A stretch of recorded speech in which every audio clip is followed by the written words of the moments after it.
Welcome to episode 14 of the Go Get 'em Agility podcast. My name is Margaret Hughes, and I'm your host. And today, welcome back. My daughter, my favorite kid, Emma Hughes, is on the podcast with us. I'm back. Hi, Emma. The reasoning is that I decided that I wanted to do a little bit of dog training over the summer as an instructor. And then I thought, well, nobody's going to know my ideals and my ideologies. So here I am, taking advantage. Nice. Well, welcome back. Excited to have you join me again. And maybe we can make this a little bit more regular than every 6 months or so. So you're hoping to do dog agility training? Perhaps. And maybe. That would be awesome. You've done a few in the past. You've done a little bit. Not a whole lot, except you've done a ton of training with your own dog. Dot and Millie and Jinx as well, although you handed him over to me. Yes. Give me your credentials. I guess by the time I will be back, it'll be 16 years of agility experience. Only 2 dogs actually in those 16 years, so that's fine. Well, you had Jinx. He was a third dog. I know, but Millie and Dot have spanned those 16 years quite well, I think. Yes, with Jinx in there in the middle. Poor Jinx always gets thrown under the bus. Yeah, and I mean, I made the U.S. junior team quite a few times, and so and I was pretty successful over there. I would hope.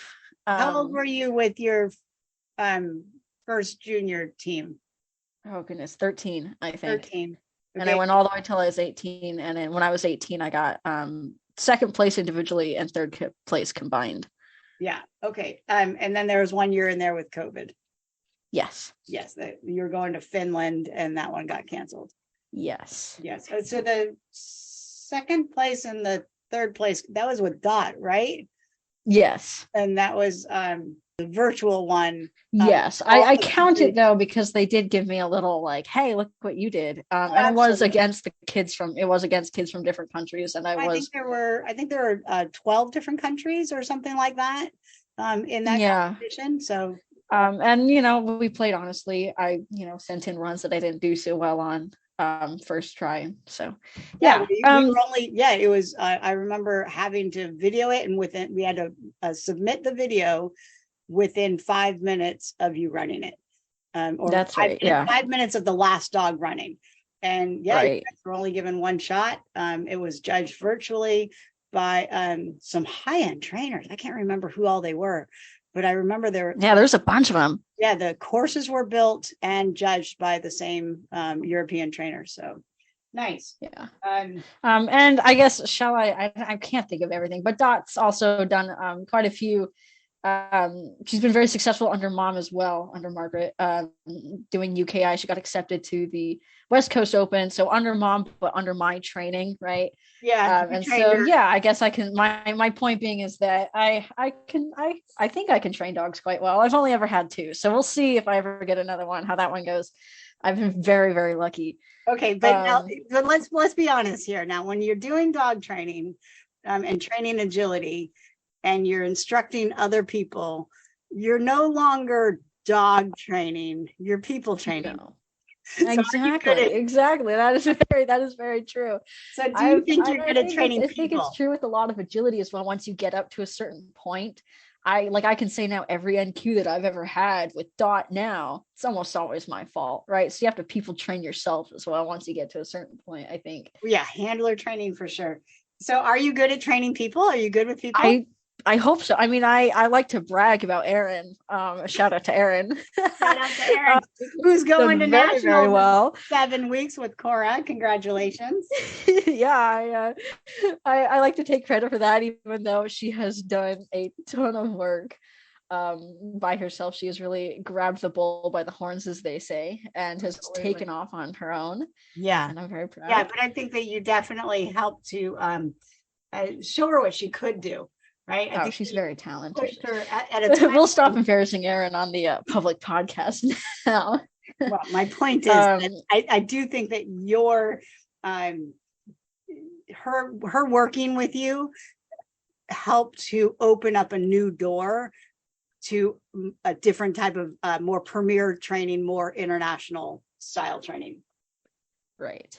Yeah.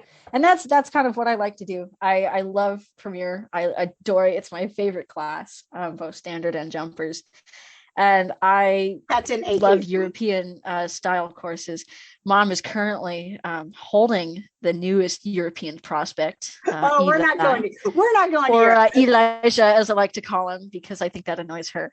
And he's very cute, and he's currently sitting in her lap as I'm watching this. All right, let me introduce. And so I guess that's a good quiet. segue into Eli, right? Okay. Are we going to discuss him?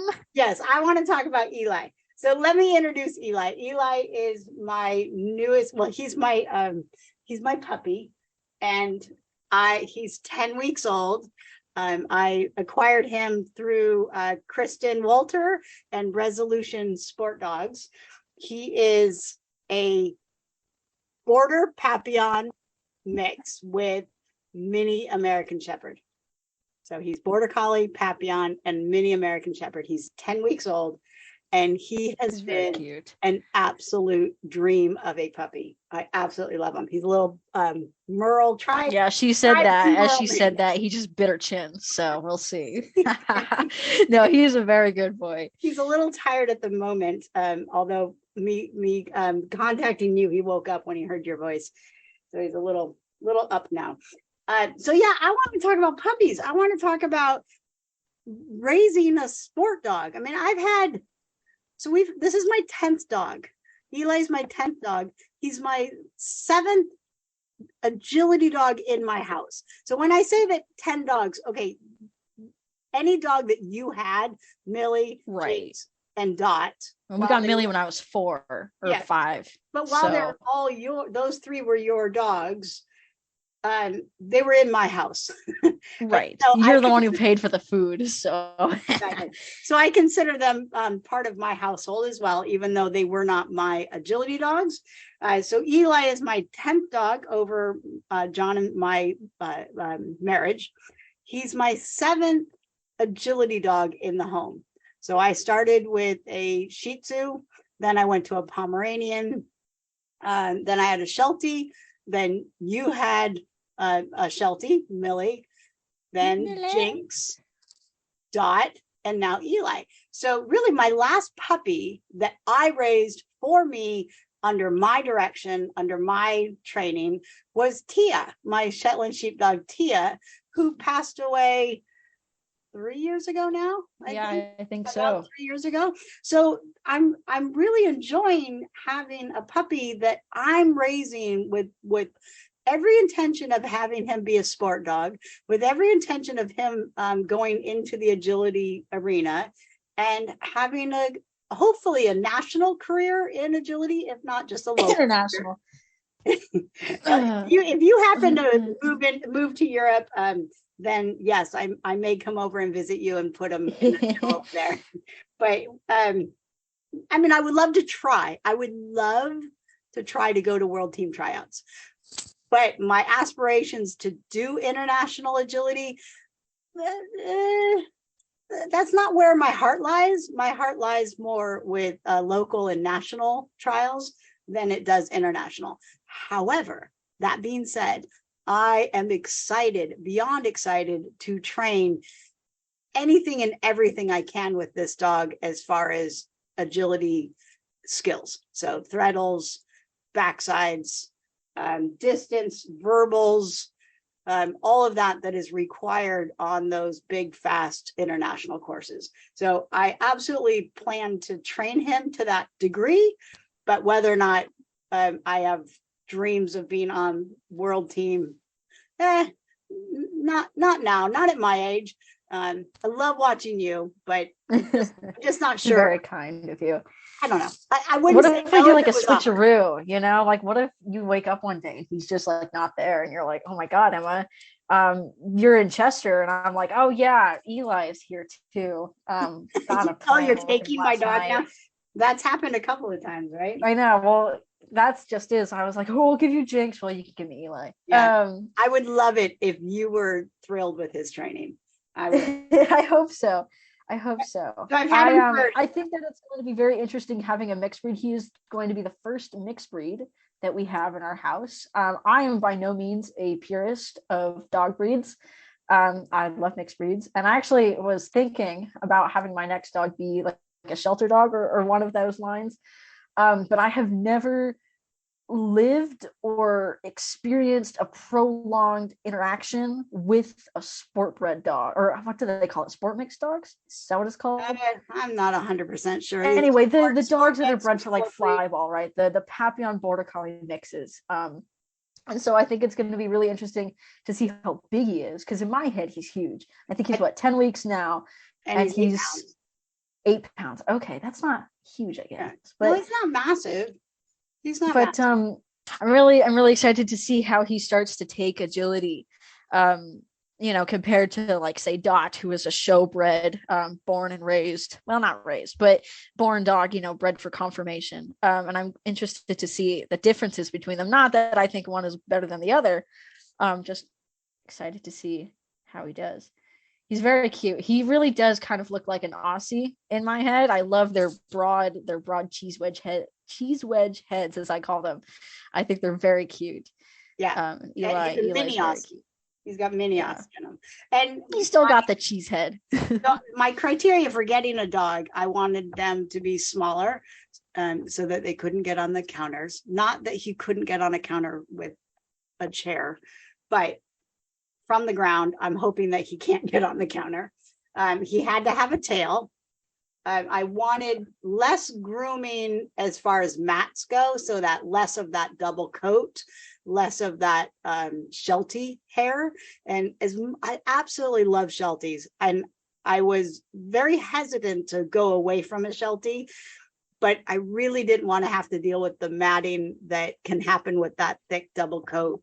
Body is gorgeous, but as they say, beauty is pain. Yeah. And so I wanted a short-haired dog, and I was really intrigued by the mini Aussies. I have a few of them in my classes, and I quite like them. But I wanted a tail, and I really, really love some of the border paps that I was seeing coming along that also intrigued me. So when I found the breeder that I found, Kristen, absolutely my dream breeder. Exactly what I was looking for as far as temperament and environment and trainer. She's a great trainer. And so I was just, every time that she would post something about the puppies, I was like, oh yes, that's exactly what I would have done, what I would want to do. I'm not a breeder, but that's the direction that I would want to go. And I was just thrilled, absolutely thrilled when she said yes, that Eli was coming in my direction. Eli was chosen for me. So there are only 3 puppies in the litter, and Eli was chosen for me. And I absolutely think that he is the perfect fit for our family and our dog dynamics. So I'm thrilled. I remember when he was born, you sent me a picture of the 3 puppies, and you said, I want this one. And it was him. I remember we liked him because he was a dark merle. And, when you first see puppies, you have really nothing to go off of their personality and whatnot. And so when you only go off of color, which is full disclosure, not something you should do when choosing a dog, right? When you know their personality, don't go off of color. But we have never had a merle, let alone a dark merle like him, and that's just he's beautiful. I loved all 3 puppies, but we have tries, right? You've had 2 tries. Jinx is a subtle try, and so I love tries, absolutely love them, and I would have loved to try, but I really wanted a merle. And so I never disclosed which one I wanted. I loved all 3 of them, and I would have taken all 3 of them equally. But I was thrilled that Eli came my direction. His name was Ganoki in the litter, and we changed it to Eli. I changed it to Eli, I guess. Eli's a great name. I really do like the name. It's Eli. Resolutions Get Up and Go, Eli, which also means elevated. So elevated over the jumps. And EL is your initials, Emma Lynn. Oh, Emma Lynn. Yes, my favorite kid. Yeah, I'm giving away all my information now on the internet. Sorry. Emma Lynn Hughes. Emma Lynn Hughes. So not to be as I've found out in England, not to be confused with the football player Emlyn Hughes, that's right. with the Welsh football player. That's not who I was named after. No, she was not named after Emma Lynn Hughes, the football player in England, who I didn't even know about when you were born. So apologies. You're named after. That's okay. People ask me about it. I've had one comment on it. Like, do you know the football really? player? I'm like, yes, actually, I do. No, Lynn is your Aunt Lori's middle name. That's right. Shout out to Aunt Lori. And Emma is all of your grandparents' names put together. Ed, Margie, Martin, and Anne. Emma. Anyway, less about you, Em. Let's talk about this turned into the Emma podcast. EL is also the initials of one of my all-time favorite people who is living in Texas. So do you want to know what I've done for the last 2 weeks with him? I do. And then I want to compare him to Dottie because I am very competitive. Oh my gosh. Well, first off, he was a little shy of people and he's still a little shy of dogs. And so I've been working really, really hard on getting him to really like seeing people, especially from a distance. He doesn't need to go up to them, but I really wanted him to see the people and not worry about them, but rather look to me and pay attention to me. So we've been working really hard on that. And he made a breakthrough 2 days ago. So I've had him for a week and a half. He's 10 weeks. I got him at 8 weeks, 2 days. So Friday will be 2 weeks. And he made a huge breakthrough 2 days ago where he just started putting a wiggle butt up to everybody. He did meet a man today that was smoking. He didn't meet them. He saw them from a distance and the smoke, I think, threw him. And so he's been exposed now to 2 people that were smoking and just observing them. He's not worried about them necessarily, but he's definitely observing them and just being cautious. So I like that. He was looking to me for direction, and that's exactly what I want. So now we're working on dogs. I mean, we're working on everything all the time. So kitties, goats. I plan to go see some horses in the next day or two. But dogs, definitely want to get him more comfortable with dogs. And currently, he's great with dogs unless they're too close, too quick. So if they come in at him too quick, then he starts backing up and he gets a little nervous. Or if we've had one dog where I didn't realize the dog was around the corner and we came around the corner right into the dog and that startled him. So, but since then he's met that dog again and things are going really, really well in the dog department. So those are my 2 big guns that I'm working on right now are people and dogs. But every day we do some either obedience, impulse control, or agility related. I mean, it's all ends up being agility related exercise to work towards agility. But we're not doing any equipment as such other than Cato boards, travel planks. Today he went inside of a dark tool cabinet at Lowe's. So we were in Lowe's today and he went in a dark tool cabinet at Lowe's to mimic a dark tunnel. He was very good about that. Gotta get those agility experiences in while you can. Like going around cones, going around. Oh, like stanchions and stuff. Yeah, like, it's going to actually, I had a question. I had a question about, so he is obviously a post-COVID puppy. Well, not post-COVID, we're not out of it, but he's a post, 2020 pandemic puppy. Correct. And I was actually wondering about the mask thing, because I have, and this is probably very relevant to a lot of people, a lot of your people with puppies, dogs that, were born in like late 2019, 2020, 2021, dogs that grew up with masks. And I was wondering actually about that. Obviously it's socialization, but I wonder if he would react to that at all. Well, I've seen masked people and unmasked people equally, I think. And he has not shown any difference between masked people and unmasked people. It's just been people in general. So his acceptance of them is also being in general. He's accepting them no problem. So he's more heavily dominant right now on women, which is one of the reasons I went to Home Depot, is I knew that I would find more men there. And he's pretty interestingly, because we're in winter here in Washington, which is cold and wet, he's seen a ton of people with hats, gloves. So it'd be interesting to see how he does without those hats big and jackets. without gloves. Yeah, big Dottie hates big jackets. Dottie's 4 years old, and every time I put on the jacket, she's like, yeah, but that's a that's little different. scary. That's not socialization. That's No, it's not fair. She's yeah. she's just very dramatic. No, she doesn't like actually, I had swinging around her. another thing that I wanted to bring up. I wanted to bring up the sport puppy versus pet puppy thing. Okay. I actually wanted to talk about sport puppies versus pet puppies, and what I mean by that is dogs bought for the purpose of doing agility, not for the purpose, but with the expectation that they're going to do agility when they grow up, and pet dogs, which might be first timers. They have bought a dog for the sole purpose of companionship, and then they have moved into agility at a later-ish stage in the dog's life. So that could be anywhere between like 6 months to a few years, or whenever you started agility. Because I think that the way that you have started to train Eli, and especially the way that I trained Dot in the beginning, was a lot different to how I trained Millie. Millie was supposed to be a pet dog. And probably a lot of your people have gone from pet dog into sport dog territory. Yeah.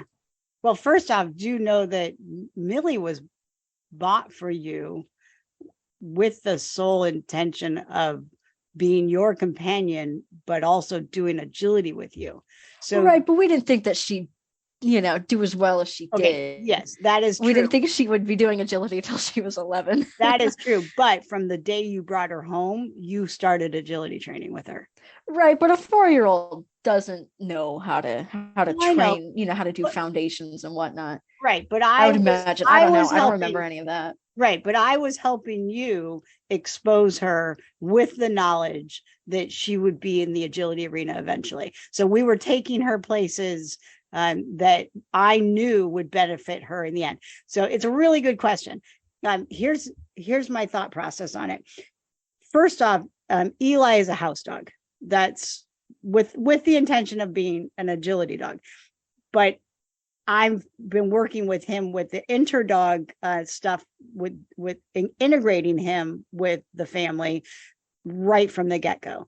So he's not a kennel dog. He's not living on his own. He is living with all 3 of our dogs. So we currently have 4 dogs. He's living with them with knowledge that he will need crate training to be in the car for a couple hours at a time, knowing that he needs to learn how to settle on his own without being in the vicinity of dogs all the time. So he has to learn to respect the cats. He's very good at that. He's being very good with the kids. Dottie's not as good at that. So first, he's a house dog. That's goal number 1. But then every goal within that is also an agility dog. So I don't know if pet dog people continue to crate their dogs once they're house trained, whereas I will. Right. I know that we'll be doing traveling with this dog that he'll need to be in a crate. And so I know a lot of people utilize crates for house training, whereas I'm utilizing the crate for being alone, right? Whether he has to go to the bathroom or not. So that's job number 1 or that's part of the distinction between pet dog and sport dog. Everywhere that I'm taking him and everybody that I'm introducing him to, it plays along the same lines. I want him to be a friendly dog that can handle people in my classes on a weekly basis.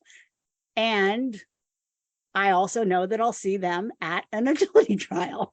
So they run along the exact same veins, and everything that I do is not only to live with them as a dog, but to train him and run with them as an agility companion. So I think the major big difference is pet dog people. They're usually, well, how do I say this? You want to know what I think? Do you want to actually, not what I think, what I associated with Dot rather than Millie. And I found it with like a lot of times in like 4-H and whatnot, where those are a lot of pet dogs, right, that are coming in. I found that agility people, myself included, let a lot of things slide. And maybe that's just because Dottie is my golden child, but I have found that her being a little bit more boisterous and maybe being allowed to launch herself off the couch at the cat occasionally, and not getting, I'm not mad at her for that. I think that not consciously, have I said, oh, well, that's the makings of an agility dog. And if your dog doesn't do that, that's not saying that they're not. But I think that, barking and like being loud at the gate, and stuff, I don't make her sit. She doesn't know obedience and stuff like that. Hugging on your leg. Yeah, she's allowed to attack my leg whenever she wants because I think it's funny.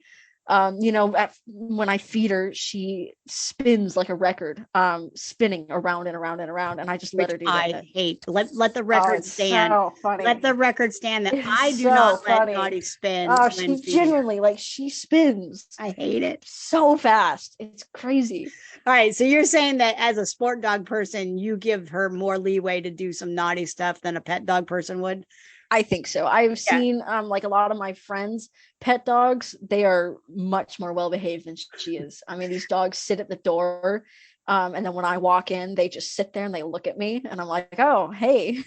Right. And they don't even like hey, try to kill me. They're just Jinx doesn't jump on many people. Oh, well, and that's a true statement. He does not. He's pretty dang good. So I think that that's you based. Now, do I? So yeah, I think though that you're on the right. I understand the line that you're going on. I think that pet dog people worry more about house training and whether or not the dog is learning to sit at when somebody arrives or be calm around people. Whereas me as a pet dog people, the house training, I know that's going to happen. I could care less about that. I want a dog that has a drive towards toys, drives towards food, is willing to work with me, and that I can train them to do a host of other stuff, and prevent aggression, prevent separation anxiety. Whereas it's flipped for pet dog people. They want more of the obedience straight away, whereas I want more of the socialization straight away. Right. Does that answer your question? Yes, and I agree very much so with you. Yeah. But at the same time, not saying as a pet dog person, if it's your first ever agility dog, don't just drop your puppy off into the deep end. Funny little, as I have to shove my car interest into every conversation, I've seen many puppies be ruined at car meets because they think that the loud noises will be good socialization. No, socialization at a distance. It kills it. It is so car meets, and any place with like loud engines is not great. So if you're thinking about your dog needing let me just socialized. say I said that I went to home Lowe's yesterday, I went to Lowe's. I went to Lowe's hardware center specifically to seek out men. I was also going there because our pipe burst upstairs, but I had to get some parts. But I knew that I would see more men, but I also went out of my way to stay out of high traffic areas. So we came across the occasional man, and only 2 of those men said actual hello to him. Everybody else was from a distance. And then I ran into one of my students, so she got to say hi to him too. Or I wanted her to say hi to him. So we were at a distance from most people. I think out of seeing maybe 25 people, he actually met 4. So that's a big thing for me. It's just socialization at a distance. So if I was to go to a car meet, you bet your bottom dollar I'd be on the other side of the block, away from those loud engines. But I want them to be around loud engines. So slowly, you have to work with the dog you've got too, I suppose, right? If you have a dog that is fearful, that would be very cruel to just put them in a very loud environment. Because dogs can smart through fear very quickly in agility. Smart socialization, keeping the distance until the dog proves otherwise and is wanting to go forward. I had one other thing that I wanted to say, as far as what I've been training him for. Oh, so one of the great things about raising a sport dog and knowing that we're going in the sport dog direction is I already know all the handling moves. I know the front cross, I know the rear cross, I know the turns that we're going to need and the positioning that I want him in. And so I'm at an advantage because I'm already doing that at 10 weeks. I'm already teaching him how to come into my hand. I'm already doing front crosses just by walking and turning. And I know that I'm producing front crosses. So I'm just very aware of all of that as I'm interacting with him 24/7. And it's a 24/7 game for the next 6 to 9 months, even a year and a half. You send me videos at like 2 a.m. and I'm like, what are you doing? You're like, we're going to bed. And I'm like, oh my goodness. We're going to bed now. Because yeah. He's doing very good though. He's laid down. He's doing great. He's an absolute dream of a puppy. He's probably the easiest puppy we have raised that I have raised. So yeah, well, that's what I was saying about the mixed breed thing is Jinx was kind of a pain to raise. I don't know if that's a border collie thing or if that's a Jinx thing. Well, he used to launch himself off the couch at like 12 in the morning. Yeah, but I've learned a lot. He's 10 years old and he's 10 years old and I have learned a ton. Well, that's just it. I was wondering, I mean, Eli's a combination of really every iteration of a high drive dog in every height group, right? Border collie, mini Aussie, Papillon, right? Every single one of those dogs is very well known within the agility community. And so I wonder what he'll be like when he hits his teenage stage. Right. We'll do another podcast. That's podcast. Maybe I'll be Eli podcast number 2. Have to deal with it, so I'll be like all starry-eyed, and you'll be like, right now he's falling asleep again, so he's chill. Well, thank you, Emma, for thank you joining me again. And I'm gonna grab you again. We have to do another Eli, Where's Eli Today podcast in 6 months. Right. I'm fighting for the agility content, but don't worry, guys. For those of you who are thinking, okay, I'm done with the puppy, I'm fighting for you. Don't worry. Yeah, but this is agility training. It's a 10-week-old puppy that has never seen equipment other than a travel plank. See, I disagree with that. Okay, I made him go into the tunnel once for you. I threw a cookie in there and he went in. I know. I think he should know what a tunnel is by now, but that's my humble opinion. But the tunnels are coming. Trust me. The tunnels are coming. He's already going around cones. He's spinning. He's circling. Not spinning. Oh, good. He's going in circles when I ask him to. I love dogs that spin because it means you have to run really fast so they don't spin on course. It's great. Yeah, you got a point there. All right, Emma. I love you, kiddo. All right. I love you. Should I include that? Sure. All right, kid. I love you. I will chat with you later. I love you. Bye-bye. Happy training. Woo-hoo.